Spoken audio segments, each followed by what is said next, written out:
I was traded for getting a Division I scholarship.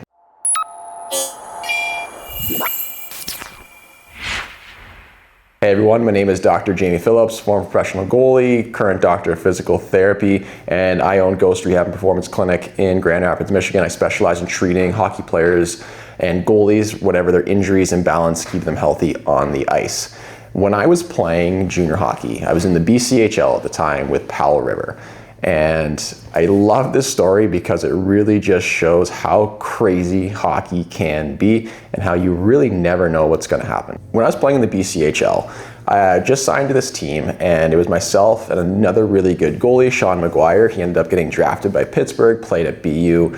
I think he played pro for a little bit. He had a really good career, really good guy, really good goalie partner. So when I got there, he was the bona fide starter. I was stepping in from, I guess, a lower level junior A. I was coming up from Pembroke, although we did just win the RBC Cup.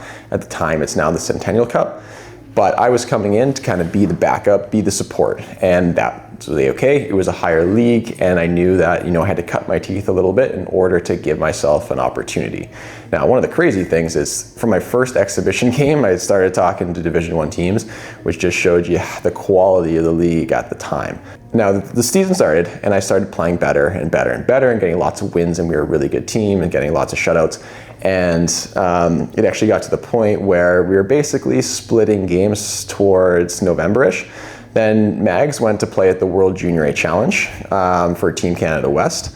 And so the starting job was mine for that time period because he was gone. Now, when he was gone, I ended up playing a lot of games, getting a lot of wins, getting a lot of shutouts.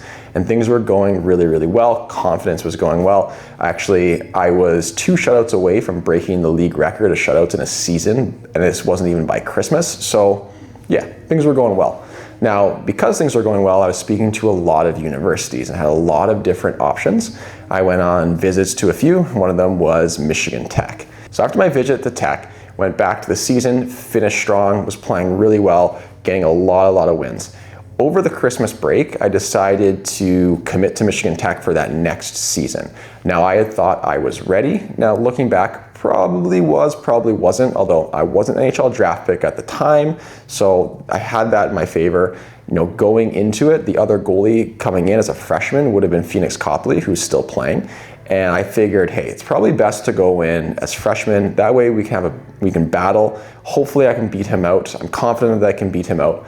And that way he doesn't have a full year of experience ahead of me as the bona fide starter. And then I would come in and have to be just pegged as the backup. So that was part of the thing. We decided, I told the coaches at Tech, this is what I want. I want to come in so I can battle with Phoenix.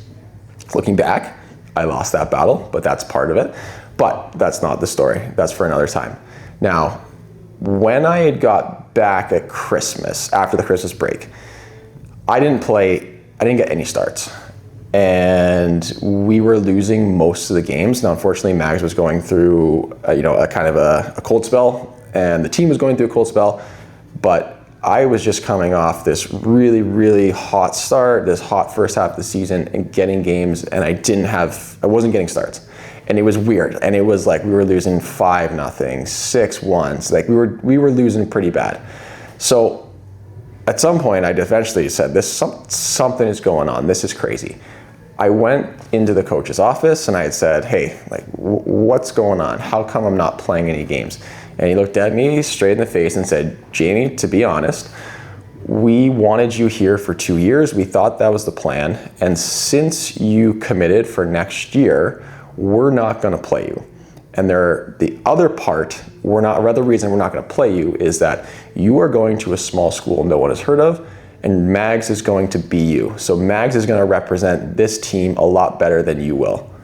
And that was the end of the conversation. And at the time, I was 18 years old, still a kid, and I was just shocked. I was like, this is crazy. This can't be happening. So I said in that room before I left, before I gathered my thoughts, I said, okay, well, if that's how you felt, and to be fair, I'm pretty sure I was holding back tears. I was like, well, if that's how you feel, then I would like to be traded. And I would like to be traded within the league. And he looked at me and he goes, you're going to get what you get, or you're not going to play at all. So that wasn't a good feeling. I do remember going back to my billets, and my billets were great, the Robothams, and they were awesome. And I just bawled my eyes out, cried so hard. Couldn't stop crying because I was so frustrated and so, like, I just so shocked. And this was right before trade deadline. I think there was a day or two.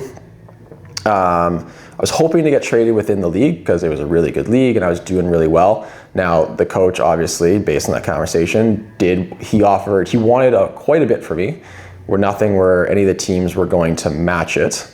And then, so what happened was basically in junior hockey, there's a deadline day similar to the NHL, and at whatever time it is, let's just say hypothetically, it's 3 p.m. After 3 p.m., no trades can be made. He had called me at 2:45 and had said, we have a trade for you. It's to the OJHL, which is a weaker league. And he says, you can either take this trade or you don't play the rest of the season. So I didn't really have much of a choice. As I was just so mad and frustrated, I said, yeah, whatever, just trade me. And then I just wanted to put all this behind me, get out of there, just have a fresh start. Which, if this was the end of the story, you'd be like, wow, that is kind of a crazy thing. Now, however, there is a silver lining to this entire story. Yes, I was getting traded to what was a weaker league, but the team that picked me up was a team that was in a position that they weren't in a playoff spot, but they were 11 points out. And so there was 13 or 14, I think there's 14 points available, so 7 games, and we needed 11 points to make into playoffs. When they picked me up, first thing they did when they picked me up from the airport was, we need 11 points to make playoffs. And I said, okay. And, I was able to get put into an opportunity where I played very well. We ended up getting all 11 points. We ended up making playoffs. We actually upset the first round in that OJ playoffs.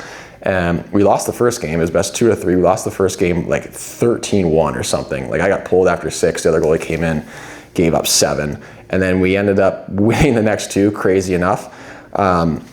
And then we went on and we lost to St. Mike's in 6 games, but they were such a better team than us. I think they averaged 68 shots against, and I think I was only giving up 1 or 2 goals each time.